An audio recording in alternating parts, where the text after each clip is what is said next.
Well, hey guys, Big A coming to you live this morning from the station, Camp Greenway. You know where I'm at, man. It is beautiful this morning. Sunshine, the birds are chirping. I've got the Greenway mostly to myself this morning. Hope you guys are doing great. Hey, I want to talk to you a little bit about mindset this morning. And some of you are very familiar with mindset, and I'm going to take a little bit longer than I normally do because I have something that I think might be advantageous to your success going forward. And if you're kind of straddling the fence, if you're kind of like, hey, I want to do the right thing, I'm a little bit nervous, I'm kind of scared to take the leap, and I want to take you way back. When I was about 10 or 11 years old, I wanted to mow lawns in our neighborhood and make a living as a kid. Not a living, but I wanted to make extra money, spending money. And I just had this cheap little 21-inch push mower, and I thought, I'm not going to be able to do much of a job with that. And so I went to my mom and dad and said, hey, I want to cut yards in the neighborhood, and I want to cut our church's yard, and I need a bigger mower. And my mom said, well, I suggest you save your money and go buy it, because we're not going to buy it. And I'm like, man, what do I do? So I went down to the Breadbox. There was this little store down the street from my house, and I was, like I said, 10 or 11 years old. And I talked to the manager there and said, hey, do you have anything I can do here to make extra money? And he looked at me and he said, how old are you? And I said, 10 or 11, whatever it was. He said, that's pretty young. Said, your mom needs to give me permission to let you work here. So she did, and I started working there after school and on Saturdays. Well, I saved up $300 to buy a lawnmower at Western Auto, and I started mowing grass and started saving my money. Well, my point is that I had to do something. I had to have the mindset of there's a different way, because money doesn't grow on trees, my mom would always say. And so I had to do something. So I did. When I was 13 years old, I went to work for a local pawn shop. I didn't even know what a pawn shop was at the time. Started making $1.70 an hour and worked 2.5 hours after school and all day on Saturdays. And then when I was 15 years old, I decided that's what I wanted to do for a living. You're like, Big A, you're crazy. Well, the truth is, that's what I wanted to do for a living. And so I went to the guidance counselor at my school and I said, hey, I want to quit school. And they said, what? And I said, I don't want to go to school anymore. And they said, well, it doesn't work that way. And I said, well, we got to figure out something, because I want to work. I don't want to go to school.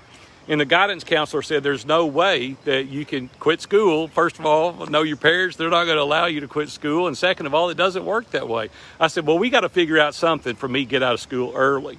And they said, no, there's nothing for you to do. They said, you've got to go to school.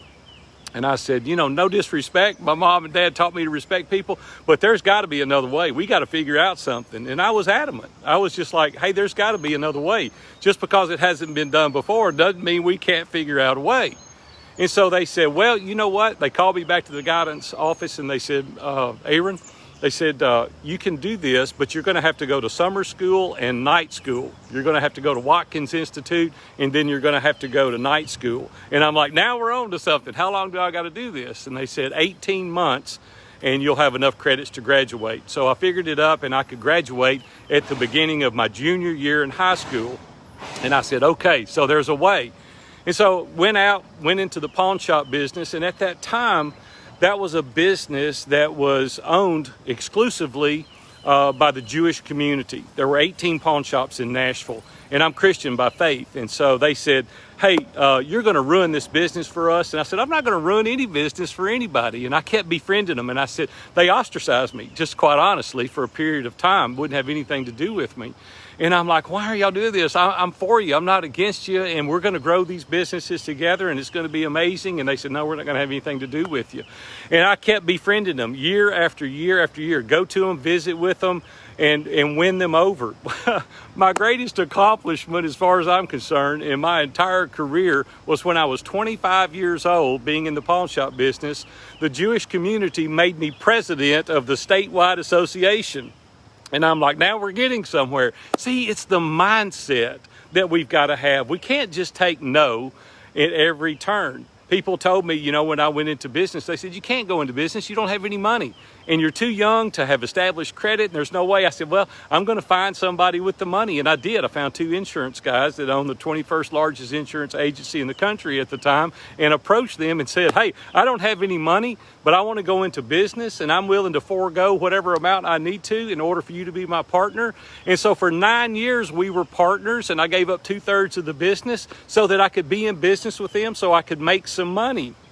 Many of you today are not doing things because there's a hurdle. And listen, we're going to have obstacles and hurdles in our life regardless of what we're up against. Recently, 7 years ago, a good friend of mine told me that what I was trying to do in scaling mastermind groups, that it wouldn't work. He said, there's no way. You can't run that many groups. And I'm like, I'll figure out a way. I will do that, and we will figure out a way. And he said, it just won't work. He said, I'm for you, but it's just not going to work. And I said, no, you're not for me, or you'd help me figure out a way. This can work. And today we're about to launch our 19th mastermind group. We figured out a way to train facilitators and bring them in under us and do revenue share. And we create the content, the themes, the questions, and we've presented the platforms, and we've created a way to scale mastermind groups. Listen, I don't know what obstacle is in your way today, but I want to encourage you to get the naysayers out of your life. You know, Robin and I are very careful about the friends that we choose. I want people around me that is going to help take me to the level that I need to go. I don't want people around me saying, no, you can't do this, you can't do that. What I want to say is, no, what you mean is you can't do this. That's what you're really saying by telling me that I can't do this. Now, I'm not telling you not to listen to advice and counsel of other smart people. We should do that, and we should take the general consensus of the multitudes, and we should really pay attention. That's why I surround myself with smart people all the time. But I also surround myself with people that finds ways to do things that we want to do that's maybe unconventional. Right? Everything is not as simple as going out there and doing it the conventional way. You know, I'm the kind of guy that likes to go where there's no trail and make one. And I don't know where you're at on that spectrum. I don't know if you've got to have a beat down path and a clear avenue by which to get to what you're wanting. But if you do, you may be missing a great opportunity to excel in life and to have the things that you really want. And I just want to encourage you to think about your situation today. What hurdles are you trying to overcome? What mindset do you have? There's tremendous mindset books out there. Carol Dweck has one of the best mindset books I think out there, titled Mindset. And it helps you understand that having a growth mindset, not a fixed mindset, will really get you a long way down the path. The other thing is surrounding yourself with people that really have your best interest at heart. People that are really interested in the things that you're doing, and they can figure out a way. They can give you the resources or the connections or having a network that can really help take you to where you want to go. Listen, for me, and it's just because I'm so determined that when people say you can't do it, I'm like, I'm going to figure out a way just to show you I can do it.